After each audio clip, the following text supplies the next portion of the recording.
సంక్రాంతి పండగకు హైదరాబాద్ నుంచి కాకినాడ వెళ్లే వారికి దక్షిణ మధ్య రైల్వే శుభవార్తను అందించింది. పండగ రద్దీ దృష్ట్యా రైల్వే శాఖ 6 ప్రత్యేక రైళ్లను ఏర్పాటు చేసింది. కాచిగూడ, కాకినాడ టౌన్, హైదరాబాద్, కాకినాడ టౌన్ మధ్య ప్రత్యేకంగా సర్వీసులను నడపనున్నట్టు ప్రకటించింది. ఈ స్పెషల్ ట్రైన్స్ ఈ నెల 9, 10, 11, 12 వరకు 4 రోజులు రాకపోకలు సాగించనున్నాయి.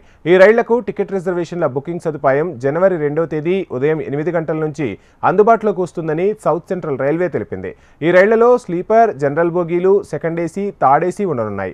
ఈ రైళ్లు చర్లపల్లి, మల్కాజ్గిరి, నల్గొండ, మిర్యాలగూడ, పిడుగురాళ్ల, తాడేపల్లిగూడెం, సత్తెనపల్లి, గుంటూరు, విజయవాడ, ఏలూరు, నిడదవోలు, రాజమండ్రి, సామర్లకోట స్టేషన్లలో ఆగనున్నాయి. కాచిగూడ, కాకినాడకు ఈ నెల 9, 11 తేదీల్లో రాత్రి 8:30 గంటలకు కాచిగూడ రైల్వే స్టేషన్లో బయలుదేరి తర్వాతి రోజు ఉదయం 8 గంటలకు కాకినాడ పట్టణానికి చేరుకోనుంది.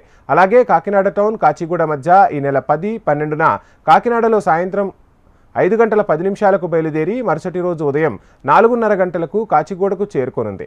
అలాగే హైదరాబాద్, కాకినాడ రైలు ఈ నెల 10వ తేదీ సాయంత్రం 6:30 గంటలకు హైదరాబాద్లో మొదలై మరుసటి రోజు 11వ తేదీ ఉదయం 7 గంటల 10 నిమిషాలకు కాకినాడకు చేరుకుంటుంది. తిరుగు ప్రయాణంలో ఈ రైలు ఈ నెల 11వ తేదీ రాత్రి 8 గంటలకు కాకినాడలో బయలుదేరి 12వ తేదీన ఉదయం 8:30 గంటలకు హైదరాబాద్కు చేరుకుంటుంది.